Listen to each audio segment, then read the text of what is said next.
Hello friends, नमस्कार.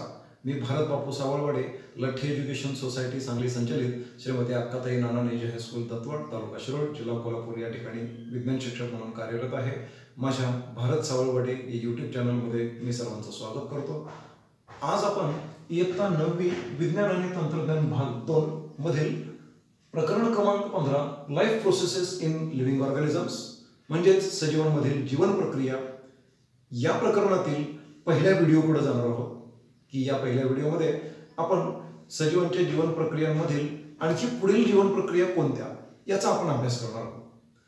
तत्पूर्वी थोडंसं आपण आठवायचं आहे की इयत्ता 7वी मध्ये आपण डायजेस्टिव्ह सिस्टीमचा अभ्यास केलेला होता, म्हणजे पचन संस्थेचा अभ्यास केलेला होता.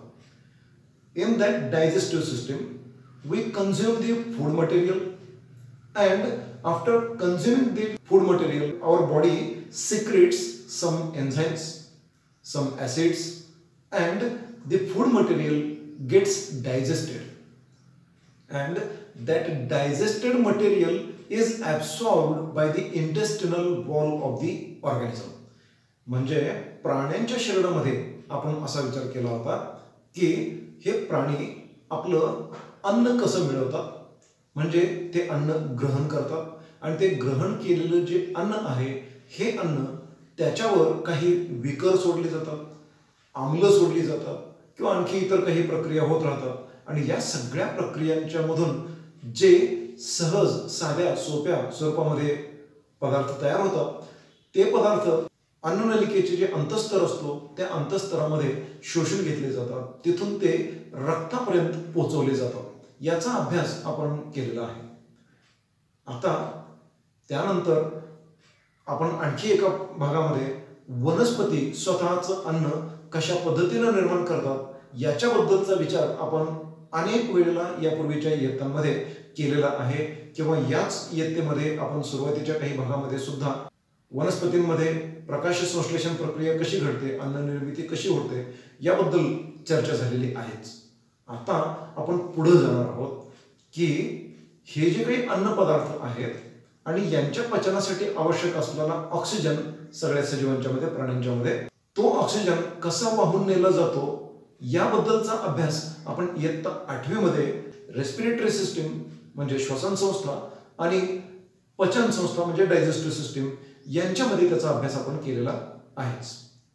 आता हे सर्व नेमकं घडतं कसं, या सर्व पदार्थांचं वहन कसं घडतं, प्रत्यक्ष वहन झाल्यानंतर त्यांच्यातून काही टाकाऊ पदार्थ शरीराच्या बाहेर कसे टाकले जातात आणि त्याचबरोबर संपूर्ण शरीरामध्ये जी नियंत्रण आणि समन्वयाची प्रक्रिया कशी घडते हे सर्व आपण या प्रकरणामध्ये अभ्यासणार आहोत. That means now in this chapter we are going to study how these substances are transported in the plant body. Then we are going to study about the excretory system, that is excretion process, how the waste substances are eliminated from the body or removed from the body, and next one is the control and coordination. These three topics will be covered in this chapter. तर या प्रेझेंटेशनमध्ये मी परत एकदा सर्वांचं स्वागत करतो आणि आता आपण या ठिकाणी पाहू transportation in plants, how the substances are transported in plants. वनस्पतींमधील परिवहन कसं घडतं याच्याबद्दल आपण या ठिकाणी चर्चा करणार आहोत. पाहूयात आपण presentation. Transportation in plants, the substances which are either absorbed in the body or synthesised in the body, transported from one part of the body to another part of the body. म्हणजे वनस्पतींच्या शरीरामध्ये जे पदार्थ शोषून घेतलेले असतात किंवा इतर शरीराच्या भागामध्ये जिथं ते निर्माण केलेले असतात, सिंथेसाइज झालेले असतात, तिथून ते शरीराच्या इतर अवयवांपर्यंत, इतर भागापर्यंत पोहोचवणं आवश्यक असतं. आणि अशा प्रकारची ही ट्रान्सपोर्टेशन किंवा परिवहन करण्याची जी प्रक्रिया आहे ती नेमकी कशी चालते तेच आता आपण पाहणार आहोत. Plants remain fixed at a particular place. वनस्पती हालचाल करत नाहीत, म्हणजे आपली जागा सोडत नाहीत. एका ठिकाणाहून दुसऱ्या ठिकाणी वनस्पती जाते असं कधी कुणी पाहिलेलं नाही आहे. याचा अर्थ असा आहे की they remain fixed at a particular place. They do not move from one place to another. In plants, therefore, many cells in the body are dead. अनेक पेशी मृत असतात, म्हणजे जिवंतपणाची लक्षणं दाखवत नाहीत, म्हणजे कोणतीही जैविक प्रक्रिया त्या पार पाडत नाहीत. काही यांत्रिक पद्धतीच्या प्रक्रिया मात्र ते पार पाडतात. त्या कोणत्या आणि ते कसं त्यात आपण पुढे बघूया. Therefore, as compared to the animals, plants need less amount of energy. आणि या सगळ्या हालचाली कमी, अनेक डेड सेल्स असणं, या सगळ्या गोष्टींच्यामुळं त्यांना ऊर्जेची सुद्धा खूपच कमी गरज असते. But though also they need inorganic substances like nitrogen, phosphorus, magnesium, manganese, sodium etcetera. म्हणजे ऊर्जेची जरी गरज कमी असली तरी सुद्धा काही असेंद्रिय पदार्थ, मूलद्रव्यांची त्यांना आवश्यकता असते. मग ते कसे ते मिळवतात हे आपण आता पाहूया. These inorganic substances are gained from the soil. हे सर्व पदार्थ त्यांना मातीतून मिळणार आहेत.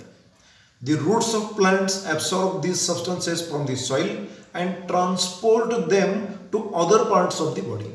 मुळाद्वारे हे सगळे पदार्थ पाण्यामध्ये विरघळलेल्या स्वरूपामध्ये मिळवले जातात आणि मग तिथून ते इतर अवयवांपर्यंत पोहोचवले जातात. Some special types of conducting tissues, that is, ज्याला मराठीमध्ये आपण संवहनी ऊतीसंस्था म्हणतो, अशा वनस्पतींमध्ये असतात. These perform such transportation.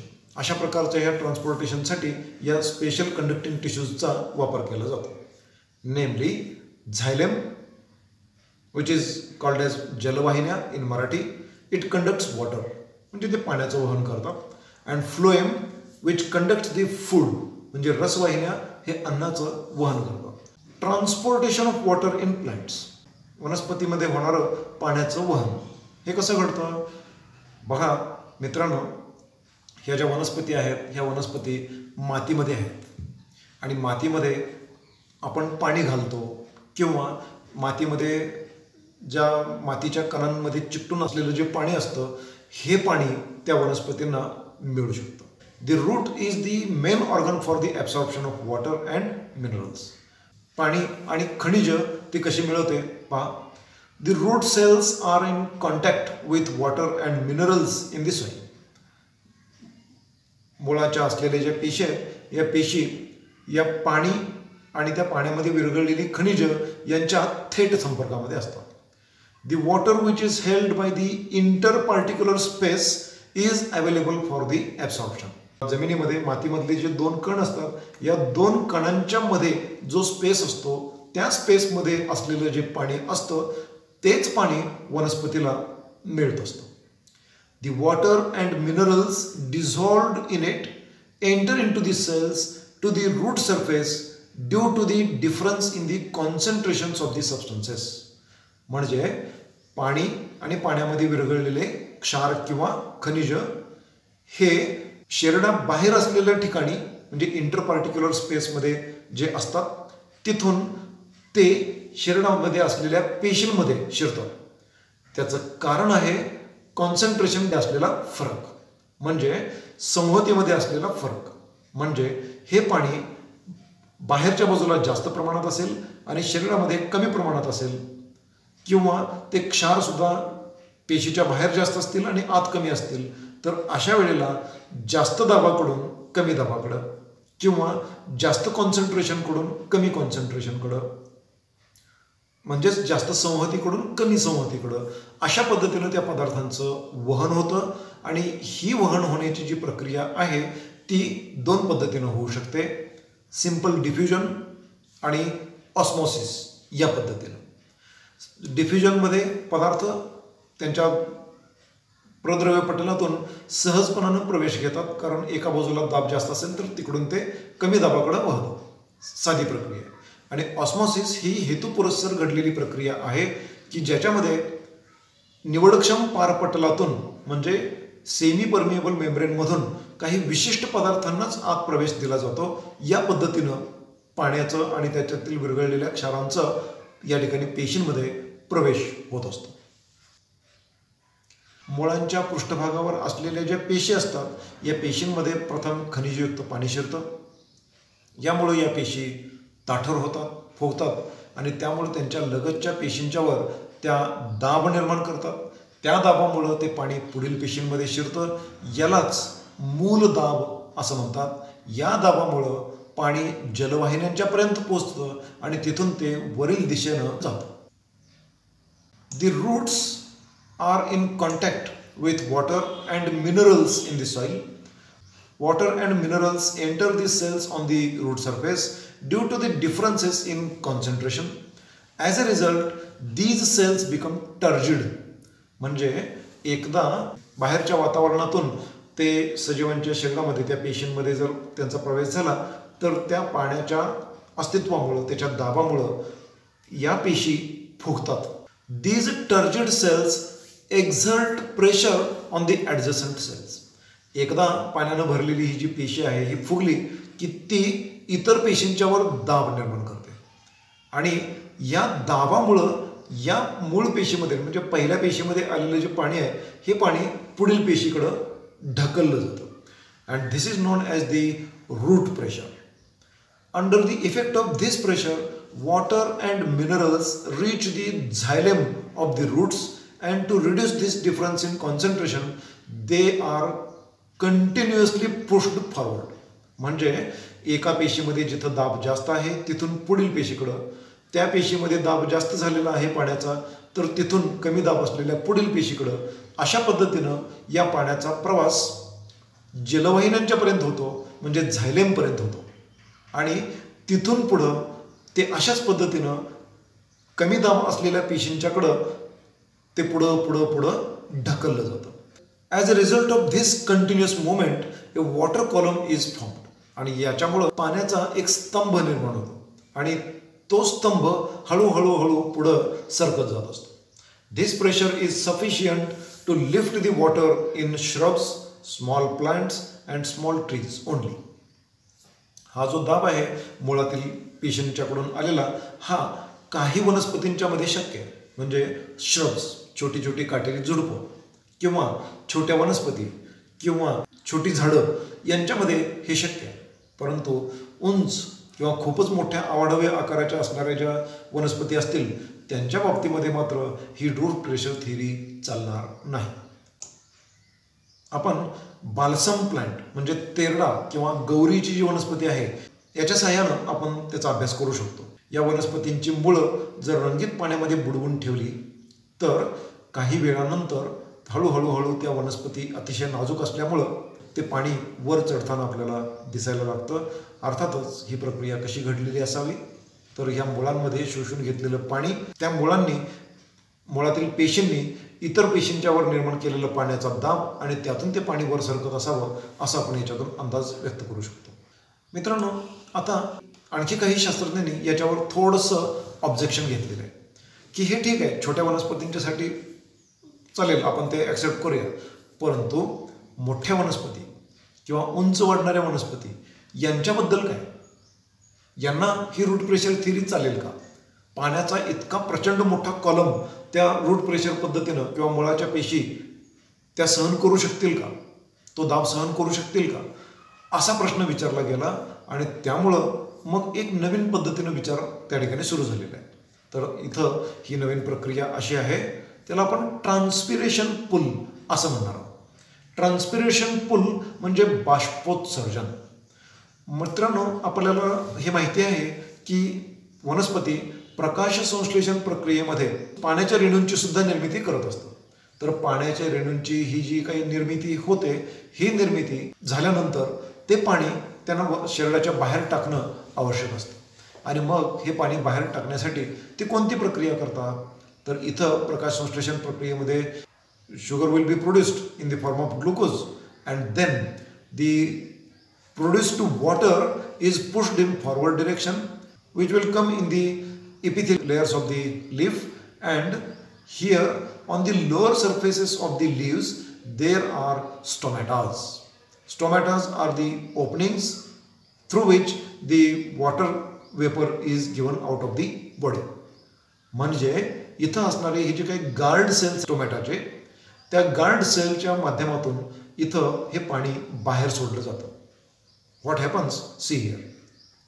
The stomatal guard cells get swelled when it gets filled with the water molecules.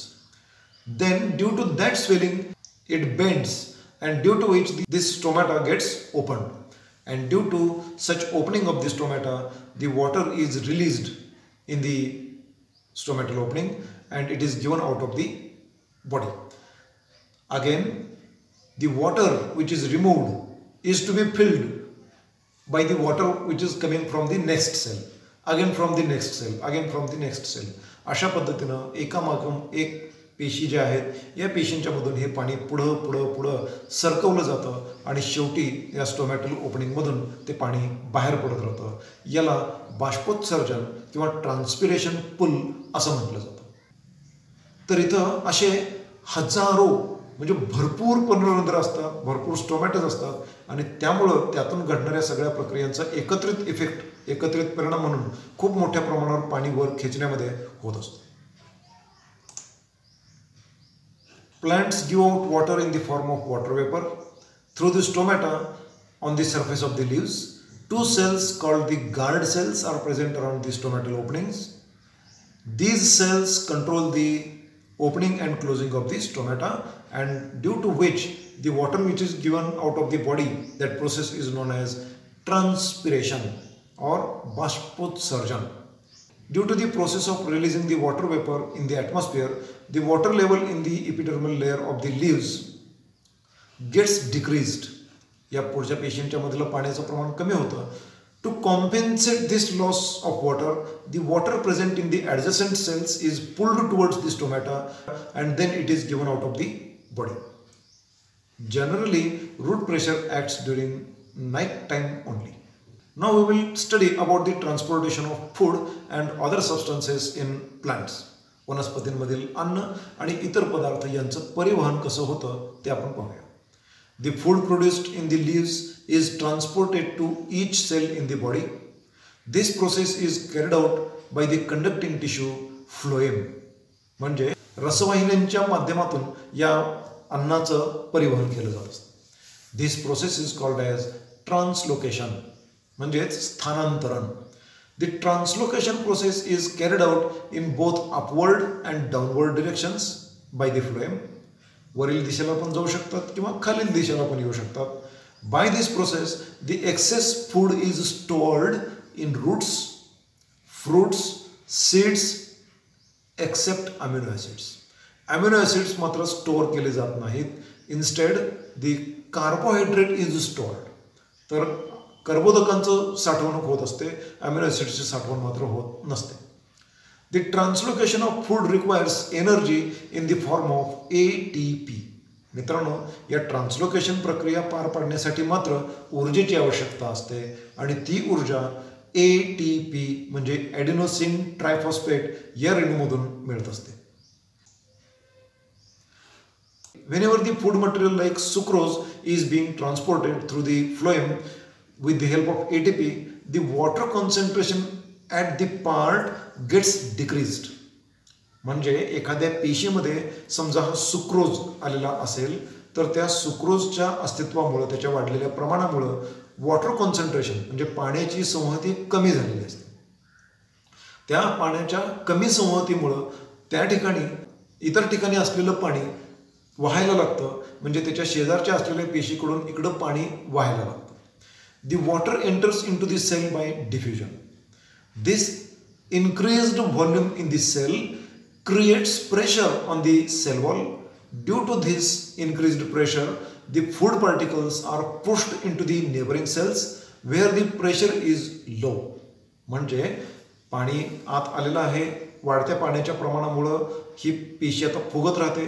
या फुगणाऱ्या पेशीमुळं पेशीभित्तिकेवर ताण निर्माण होतो. त्या ताणामुळं पेशीभित्तिकेवरील छिद्र थोडीशी मोठी होतात आणि त्या छिद्रांमधून इथं असलेले हे जे काही सुक्रोज आहे किंवा फूड मटेरियल आहे, हे फूड मटेरियल पुढं ढकललं जातं आणि ही ढकलण्याची प्रक्रिया करण्यासाठी त्या ठिकाणी ATP या रेणूंमधून ऊर्जा मिळवणं आवश्यक असतं. This process continues till it gets entry into the target organ. एखाद्या ज्या ठिकाणी त्याला पोचवायचं आहे तिथंपर्यंत जोपर्यंत हे अन्नपदार्थ पोचत नाहीत तोपर्यंत ही प्रक्रिया चालूच राहते.